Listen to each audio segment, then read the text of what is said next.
Okay, everybody, welcome to our next Dharma discussion for our 9-month meditation for Aikidoka course. I'm very happy to be sharing this space today with my old Dharma brother. He's actually a younger Dharma brother, but from back in the day when I was doing my intensive training in Burma, there was this tall Dutch guy that was doing walking meditation on the other side of the Dharma hall. And as it is on retreats, you get to know everybody in the retreat setting, and you know them very intimately before you ever speak to them. And then at a certain point, we exchanged a few words, and then his name is Joost Oh my gosh, Van de Heuvel. I'm sorry, Yeah, Van den Heuvel Rijnders. Van den Heuvel Reines. Yeah, Forgive me Van for den Heuvel Rijnders. Yeah, is a Dutch name. So great. So Joost is a Joost is okay. yeah. Joost is was my fellow yogi back in the day when I was practicing in Burma, and then later in Nepal in Lumbini. Nepal as well. And then Joost was actually a young man. I think he took 3 years or more out of his life, just Really. dropped it all, went full on meditation. I would see him. I would be on retreat for like a 3 to 4 month winter. I would go back to the world and teach Aikido. And then I'd come back on retreat, and Yost is still there doing his walking meditation, looking shining and bright. And he did like 3 years straight. That's it, right, Yost? With very Yeah, little exactly. breaks. Yeah, And I was 3 years. coming back every winter, and I saw you over 3 or 4 of my trips. I kept running into you, and we just, when you meditate with somebody, you go through hell and you go through heaven and back again, you just become really bonded. So I'm really happy to see you, Joost, and to have you Yeah, same to as you. part of this. Yeah. And now Joost is professionally he's a school teacher, but actually he also has a Dharma. I don't know if profession is the right word, but he's also a meditation teacher back in Holland where he lives now, and Joost has been leading retreats for several years now. Yeah. Yeah, Yeah. shorter and longer retreats. And I thought today maybe we could just speak a little bit, Joost, about how we met and where we met and what we were doing back then and how that was for you, how it impacted your life, and then we can go forward from there. Yeah. That's fine. That's fine. Yeah, so maybe you tell me a little bit about your background again, because like I said, I met you when you had started this process, but Yeah. what was Yeah. what was Yeah. going on there? Yeah. I went to Burma, and I went to Burma for a long, intensive meditation retreat. I wasn't planning to stay from home for 3 years. I went to Burma just for 2 months, intensive practice, and Was that for the the winter retreats, for the 60-day? exactly, yeah, Yeah, yeah, yeah, the we were 60 day, we were in the same retreat. Yeah, yeah, yeah, we were, but we didn't talk to each other not then, first, and later we snuck it. not yet. So it was in noble silence. That is Right. what they call noble silence, and the intention was to practice for a long time. And in Holland, I did a few 1 week retreats, sometimes a few weekend retreats, Mhm. and I wanted to know how it was like to sit and to walk longer, Mhm. and that's why I went to Burma, and also to feel the connection with the Buddhist culture. Right. Yeah. I Yeah. think And that yeah, yeah. that was also part of the intention also. Yeah, Right. Because Burma is a traditional Buddhist culture, and it's pretty much everywhere. It's at every aspect of society. it is. You you, Yeah, you feel the Buddhist. Yeah. Anyways, yeah, for sure. so you went for 2 months, and that ended up getting extended. Yes, because I was not so satisfied with the practice. Hmm. It was nice. It was a very conductive place. There was a schedule, there were teachers. Yeah. Most of the time, there was a good translator, Yeah. Right. and and the food was suitable for Western people, Yeah.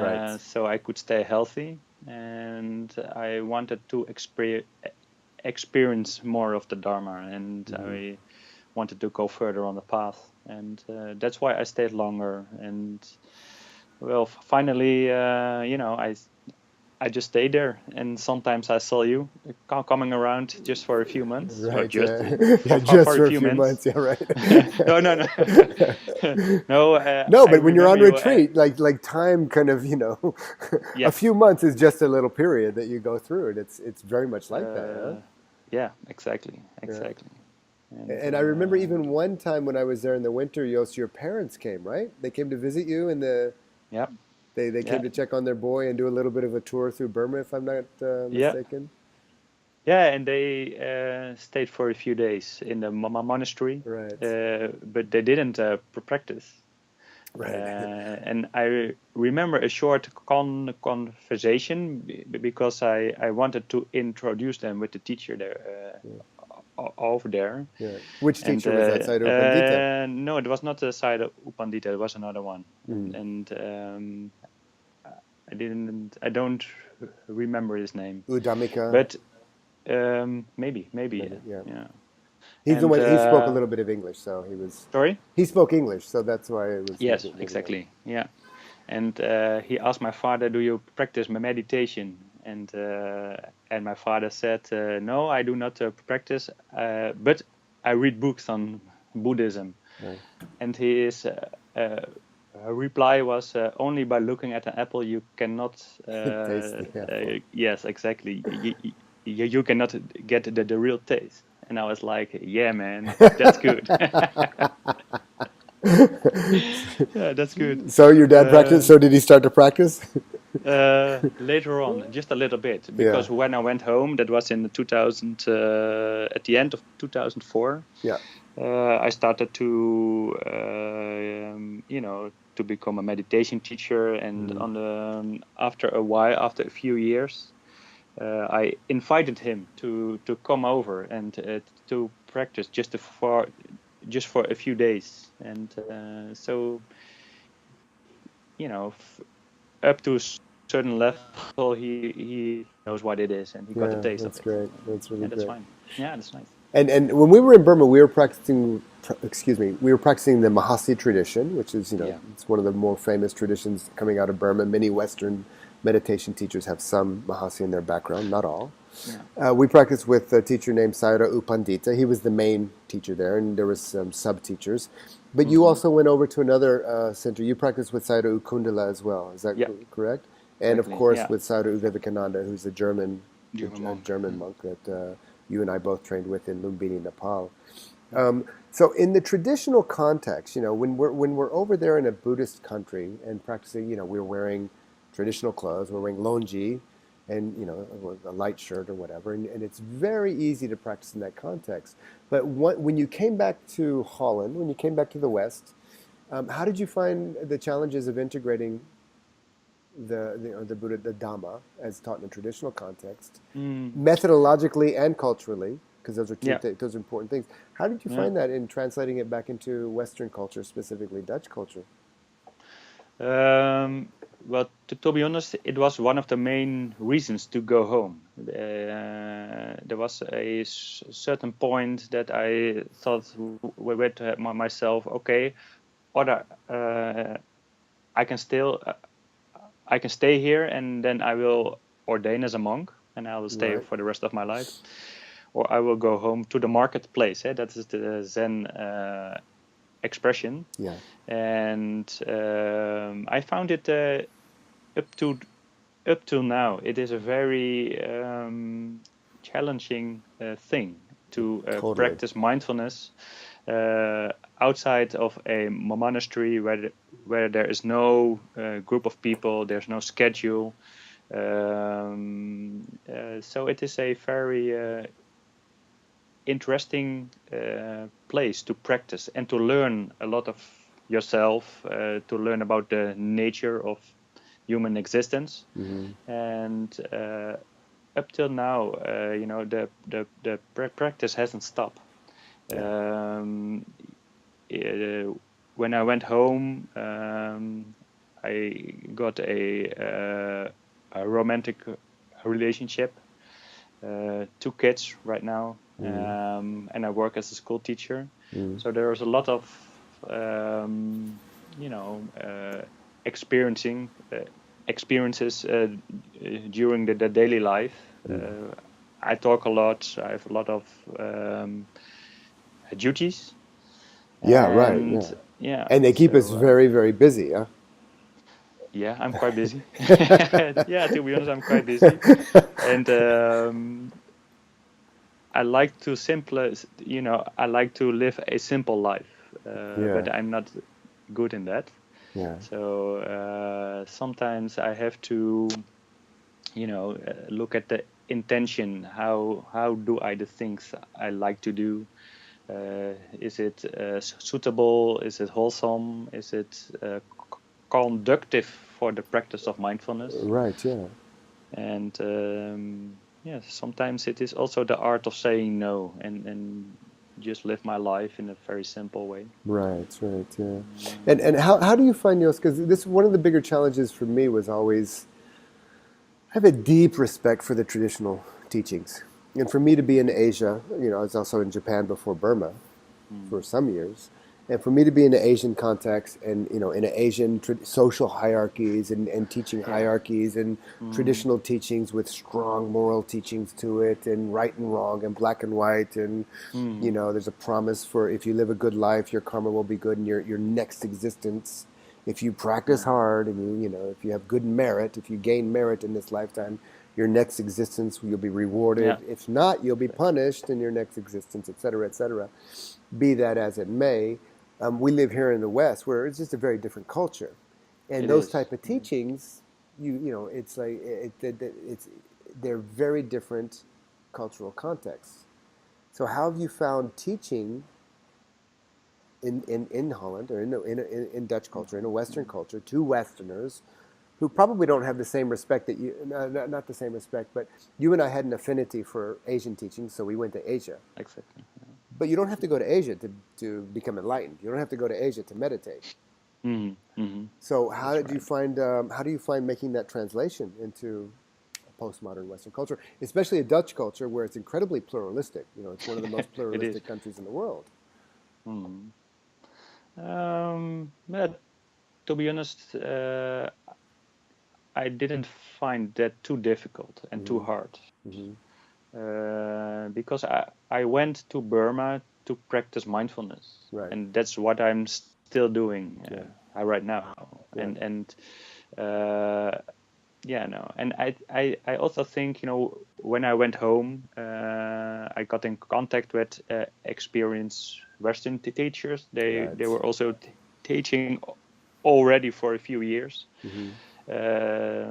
So I got in contact with them and I learned from them, and um, yeah, that's fine with me. And I think it is up for the teachers to see what is the culture stuff, the Buddhist culture stuff, Yeah. and what is the essence of the Buddhist teaching. And Right. finally, that is mindfulness, loving kindness, the wisdom, and looking at ourselves, looking at the nature of things. And when we look at it, we learn from it. Right.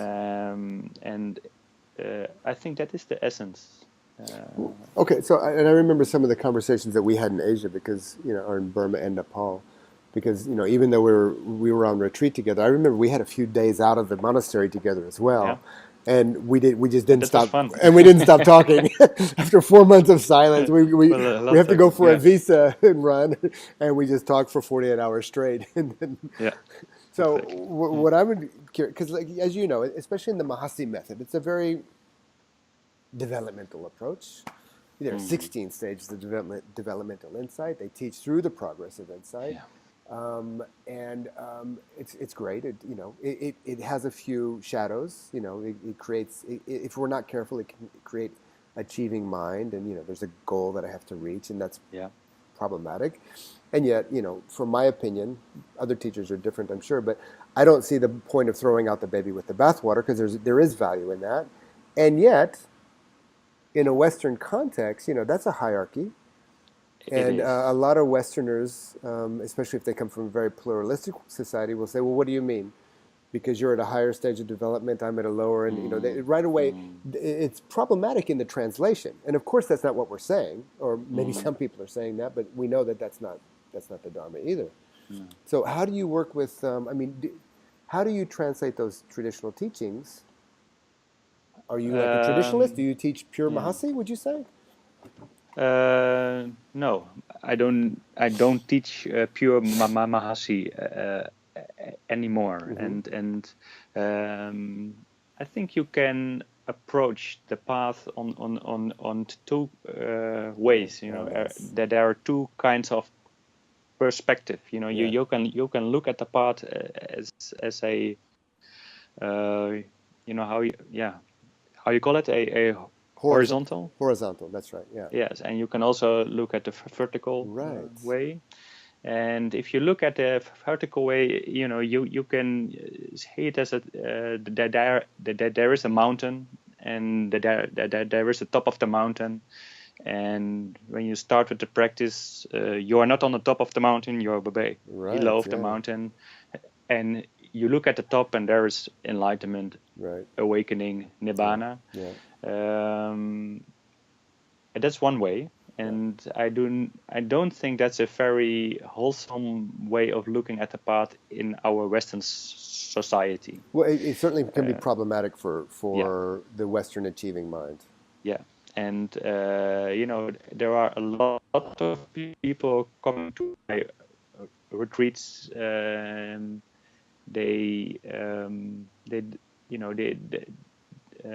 They already have a goal-oriented approach in daily life. They have to achieve a lot of things in their relationship, at work. So I feel much more for a horizontal approach to the path, and that is an approach. Whatever you are, whatever you do, you can always look at things. You can be mindful. You can learn from things. And in fact, even if we are evolving or progressing, let's say vertically, the only way to progress vertically is if you're completely where you are, mindful with what's happening in the moment. It's the only way it happens. It doesn't happen by saying, I want that next level, as you and I have discovered in our own practice. Definitely. And a few years ago, I think it's 2 years ago, I did a retreat with Sayadaw Utejaniya. Oh, really? Yeah. He's a Burmese teacher. Beautiful man. And I found it very, very interesting. And he did not have he's also Mahasi, a schedule. By the way. He's also out of the Mahasi tradition. Yeah. But he's got a very different approach to things. Yes. Yeah. And what I found very, very, very, very nice is that he don't talk about awakening. He don't talk about nibbana. He doesn't talk about the 16 stages of insight. But he talk about whatever you do, you don't have to slow down. You don't have to sit. You can just walk on a normal pace. But check your mind and check the way you are relating to the experiences, like sounds, smells. And when I talk with him, in one way, he had a very horizontal approach, but his wisdom was very deep. Yeah. And he talks a lot about, it's not only about mindfulness, it's not about relaxation. It is about getting to know the conditions, how to live a wholesome life, and how to practice mindfulness. So in one way, it was a bit superficial, but it was not. His approach was very deep. And so I let go all these stages of insight. I don't talk about it, but at the end of a 7-day retreat, I always name, that there is a path, there is nibbana. So I think it's also good for our Western people. It is not only about practicing mindfulness. It's also good that they know that they have some understanding there is a path, there is progress, Yeah. there are stages of insight, and there is such thing called nibbana. Right. Yeah. I find it Uh, actually that is super important for people to understand. it That is. there, It is. I totally get it. If we kind of remove this idea that there's a goal, so really people can be fully mindful with who they are, where they are. Hmm. But at the same time, and it's a paradox, It is. that Yeah. there is a goal, and that it, like the Pandita said, that it can be attained in this very life. That For sure. this was like one of the greatest things that I could ever hear. I mean, Hmm. as because I was a seeker as anybody, and there's so many things that you can seek, but then finding a clear path. And again, now here I am talking about a path with hierarchy again. So again, I Yeah. want to be careful with that because you and I remember some of our conversations because we were in Nepal together. I think we were in Kathmandu together. We were Yeah. traveling a lot together, and We were. are Yeah. traveling from time to time together. And the my mantra for that whole, for me, it was an 8-year period. Every winter I Yeah. would spend some Yeah. It months, was for you. Yeah. and my mantra during that whole period was, we have our agenda, and the Dharma Yeah. has The its Dhamma has its agenda. own agenda. Yeah, Yeah. and Yeah. that's really where this kind of goal orientation and the TV, Exactly. especially in a tradition like Mahasi, where it's very clear step by step, and then you Yeah. do post trainings and all these interesting jnana training, working with different levels and da da da. And it's really interesting. Everybody, sure, let's do that. Let's complete that. Let's kind of graduate from that. But the Mm. moment you're going for the graduation, you're just gonna You're lost. you're stuck. At the Yeah. very least, Stuck. you'll be stuck. Yeah. Yeah. So the Dharma Yeah. has its own agenda there. So what does that Yeah. mean to you? That we have our agenda and the Dharma has its own agenda. Well, I think it means that progress on the path of meditation is seeing more and more in several layers of our life, uh, um, anicca, anatta, and dukkha. Yeah. So the fleeting experiences that moment by moment things can come up and pass away, and it is not me, it is not I who is controlling that. My manager, finally there is no one who can manage that. Nobody pulling And the strings. exactly, Yeah. exactly. So in that way, and I think that is what we have learned in Burma, and that is part of the human existence. So Yeah. whether we are in Holland, where we are in Israel, or whether we are in Burma, that is the part of life. And to study with mindfulness the moments by moments, I think we can see more and more deeply, not on a superficial level, not only by thinking, but throughout our direct experience, uh, this three marks of existence. Right. And Yeah. by seeing that, I think that is the essence of mindfulness and vipassana meditation also. Yeah. Yeah. And that's where the practice of mindfulness, and more specifically the practice of vipassana, is just such a, and it's nature. It's just natural. It's nature. Yeah. It's nature, and it's so brilliant, and yet it's exactly what the ego does not want to do. Exactly. Where things are impermanent, we want to see permanence. Where things are Yeah. unsatisfactory, ultimately, we want to find satisfaction. And where things are insubstantial, we actually want to see. We want things to be solid and not Mm, changing, and a thing. exactly. And I think the ego wants to see its own nature. It wants to create its own uh, reality, and it's part of the meditation practice to see the things As as it they is. are. Yeah. So uh, you know to see nature, Beautiful. the nature of the body, and also to see the nature of the mind. So in that Yeah. sense, the ego wants to create its own reality. What would you say? How do you relate with the ego? when you're practicing, because that's a very Buddhist perspective of it, which I get, I totally agree with, and it's important to hear Mm. that dharma, that teaching. But then we have a Western psychological relationship to the ego, which is different. So maybe could you say a few things about the interface of those, or how do you work with people when you're teaching? We want to get rid of the Um, ego. No, we want to transcend the ego. We're going to dissolve the ego in meditation. But at the same mm. time, The ego is still there, isn't it? not for So, me. not my ego. Yeah, not my ego. No, it's. I think that this is also part, having a worldly life also. Yeah. As a school teacher, I cannot say hello, guys and girls. There is no one out here. I think they would love to see that, but at school I am the manager. I am the school teacher. Hmm. At home, sometimes I am the father. I am the beloved one, and so we have to work with that.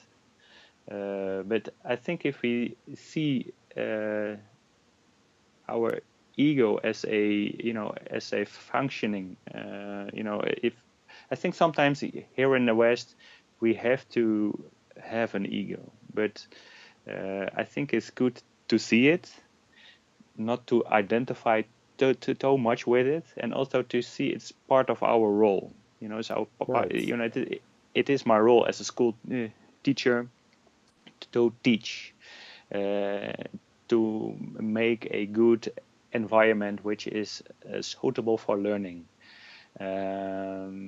But it's also good not to take me too seriously, Right. Yeah. and to see it as a role. And if I go home, there are a few other roles waiting for me. Right. But I am not, in um, looking at it from a different, maybe from a Dharma perspective. I am not the teacher. Right. I'm not the father, and we are humans, and in that way I can switch. During my daily life, sometimes I function more from my role, and sometimes there's just nama and rupa, mind Yeah. and Right. body.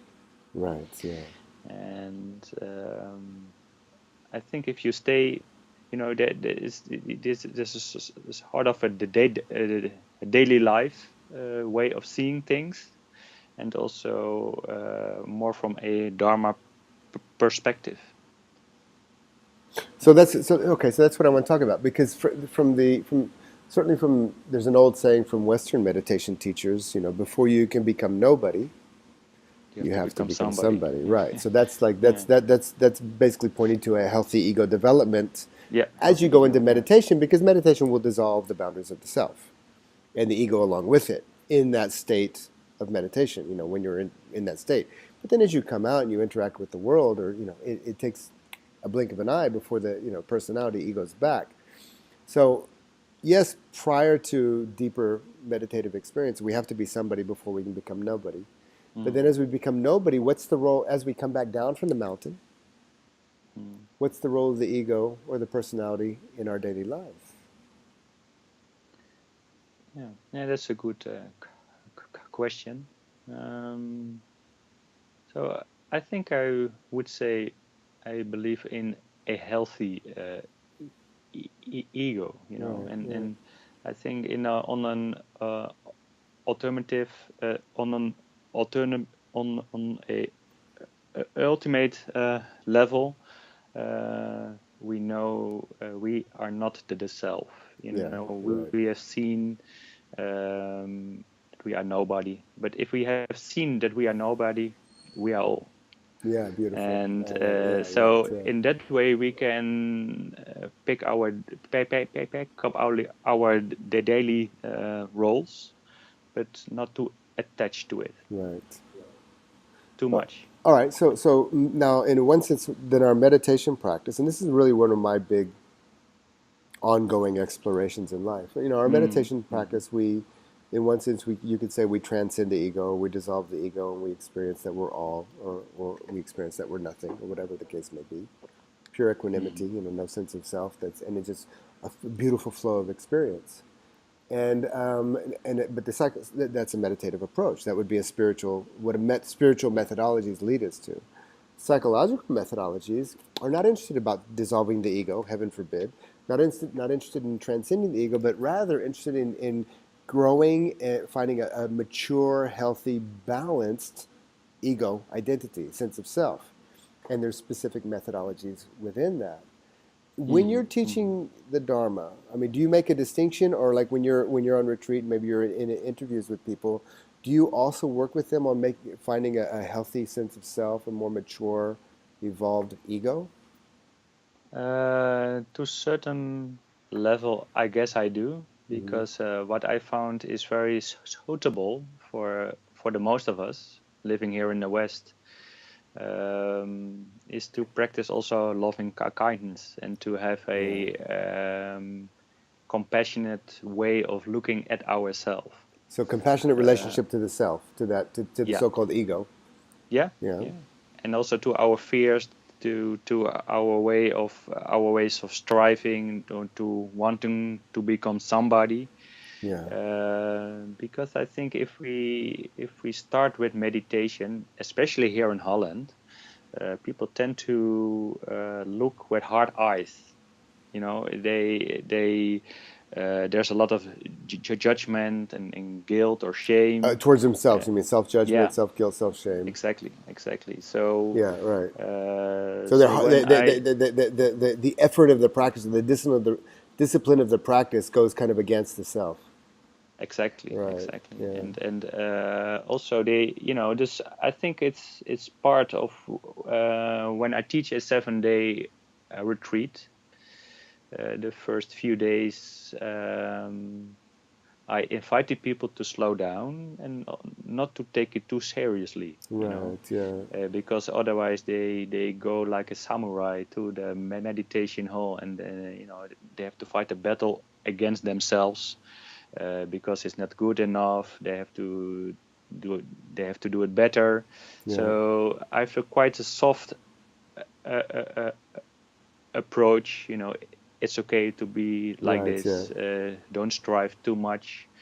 Try just try to be mindful, slow down, and so I think it is very wholesome for the meditation to relax.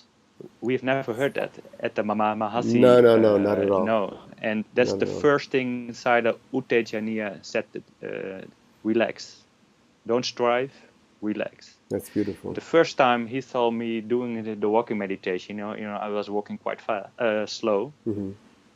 He said, walk faster.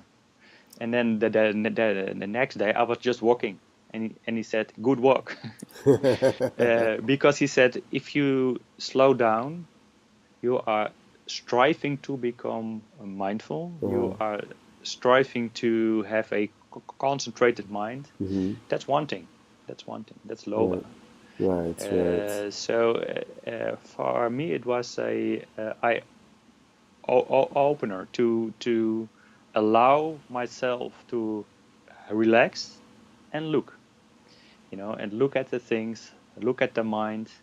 And during that retreat, there was no schedule. There was not a schedule of 1 hour sitting, 1 hour Hmm. walking, 1 hour sitting. There was only a wake up bell. Hmm. There was there was a breakfast and lunch. But at the meantime, you can do your own, follow your own schedule. And he taught many times that the yogis don't sit too long, because long sitting is wanting, is Yeah. wanting, Right. Yeah. and Yeah. I certainly suffered and a lot from the wanting, from the loba, and yeah, you were a long wanting. sitter. The You were longest. sitting a lot. Oh, Miles, I, where's he? I, Oh, he's sitting.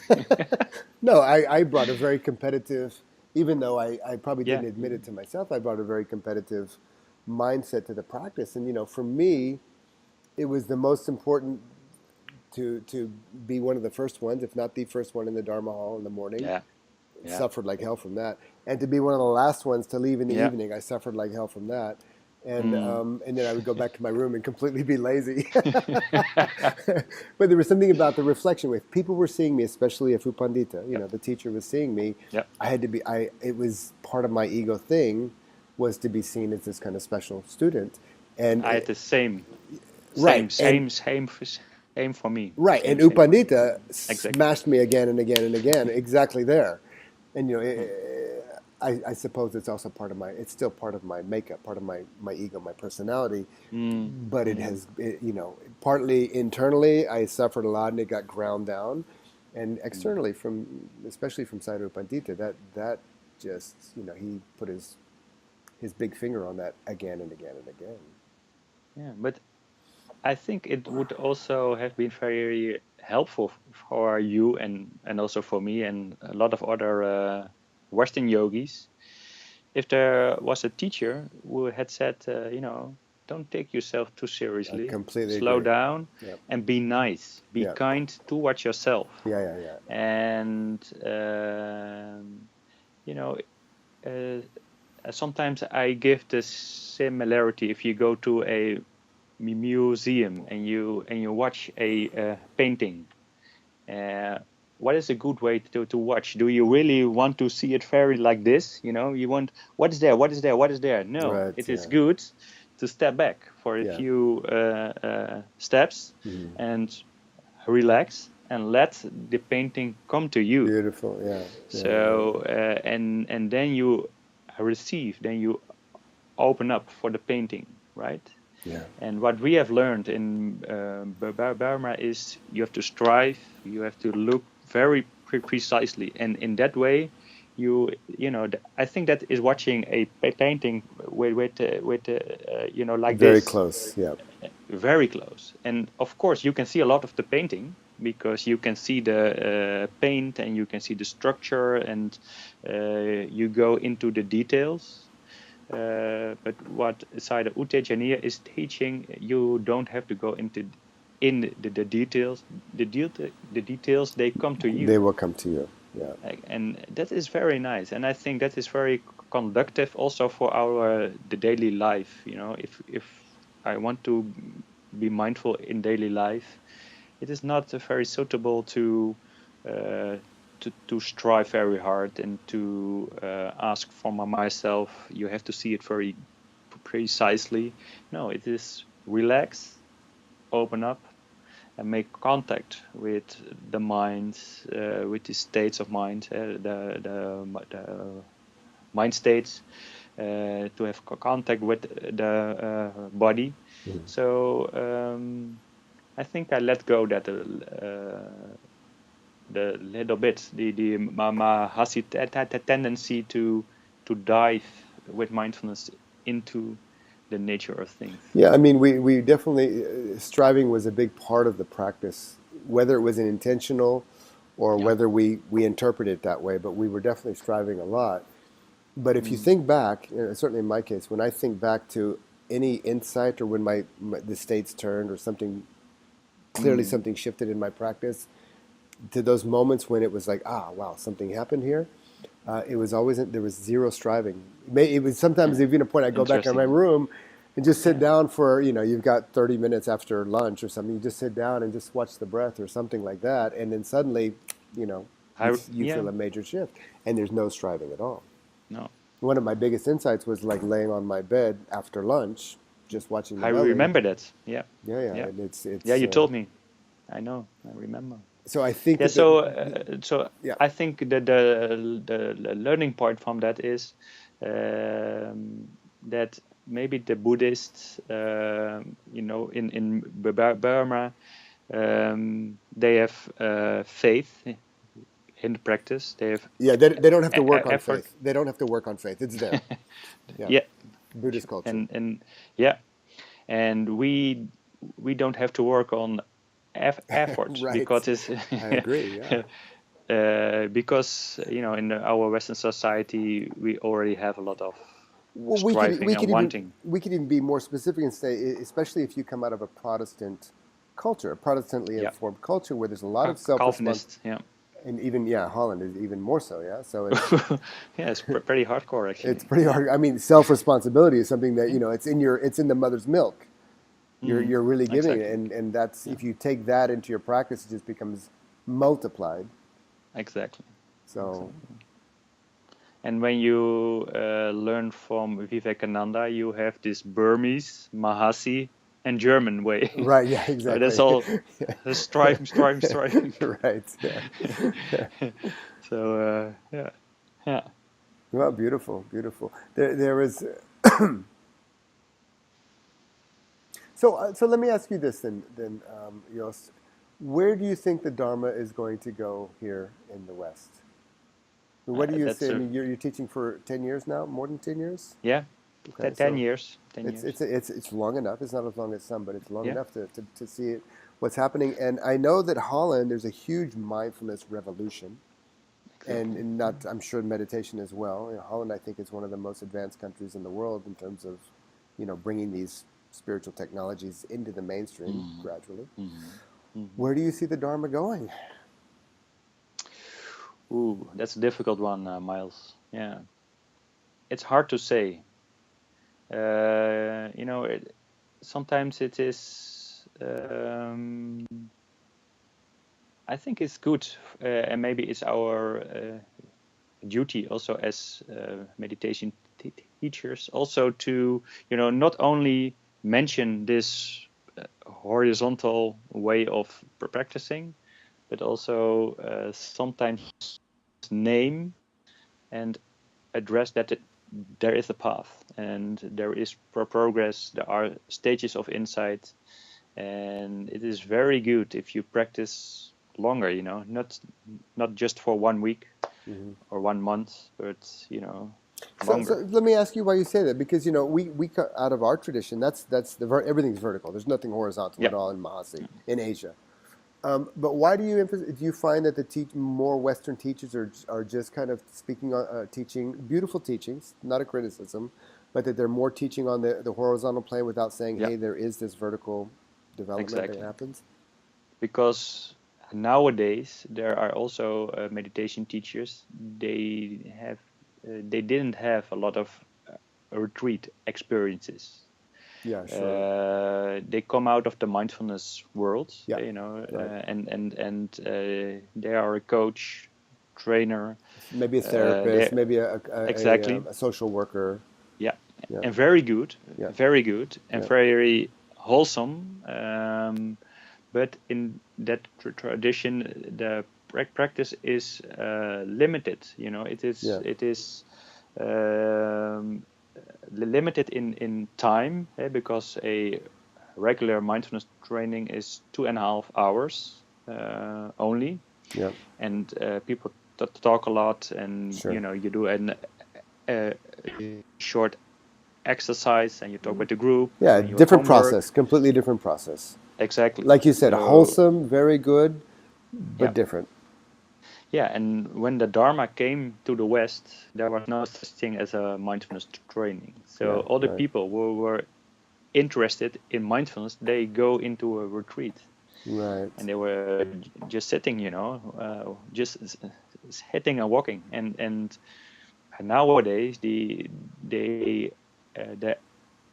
exercise is a bit different. Yeah, The other thing is, the good thing of this whole mindfulness movement, they are bringing mindfulness to jails, school, hospitals, and that's also good. That's yeah, very yeah. wholesome. It's That's very very, yeah, it's a wholesome. very positive thing. That's for sure. Yeah, it's very nice. And one way or another, if you have been on the top of the mountain, you have to go down, and you have to live your life. So this horizontal perspective is also very important. Yeah, You know, yeah, absolutely. we are not monks or nuns. No, we are humans living here in the West, and Yeah, and right. and we have our duties also. Yeah, yeah. Well, ironically, I think that the more mature our practice is in the vertical, you know, just between, we speak the same language. So in terms of the insights up and the insights down, and, and practicing with all that, which is Mm-hmm. kind of a long-term intensive practice, the more mature we are in that, I think the more potential we have in the horizontal. Now, Yeah, the but not integration piece is a whole nother practice. Integrating, as you know, exactly, back exactly. into life and Yeah, relationships and yeah, responsibilities, it's exactly. huge. Yeah, But it, and I think it's also not automatically, when you have been on the top of the mountain, it would be very easy to go down and to live your life. No, that's another part of the spiritual practice. it's not And easy at all. no, no, it's not.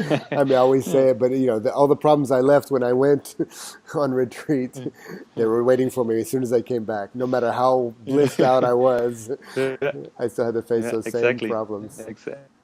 Wow, fantastic. Well, fantastic, Yo. So maybe we Yeah. can finish off if you would, what advice or what encouragement do you give somebody who is, the people that are seeing this video are probably going to be those in my Mm, course, and there are a few that have done intensive retreat practice, but most of them are, mm, they've spent the last 9 months, a year, yeah. integrating meditation into their life, slowly, some regularly, some daily, and they might have done retreats or they're considering it. So somebody who's kind of just, they're not beginners, but integrating the meditation Mm, in their practice. What kind of mm. advice or encouragement would you give them?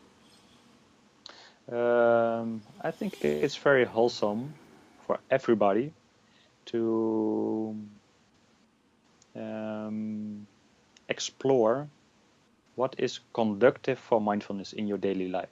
So, what are the conditions um, which are helpful to give rise to mindfulness?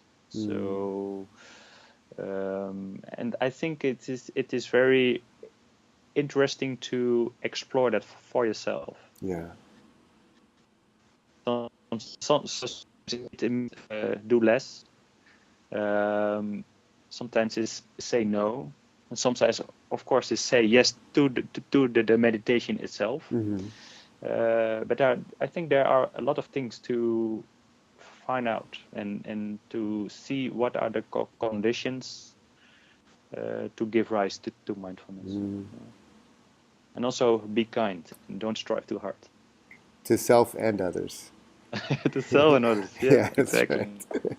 Yeah, yeah. Well, Joost, it's so great to share with you again. I hope it's not 5 years or 6 years before we have the chance to share again. Be welcome here in Holland, Yeah, Miles. yeah, Yeah, that's great. Well, good. Enschede. Yeah.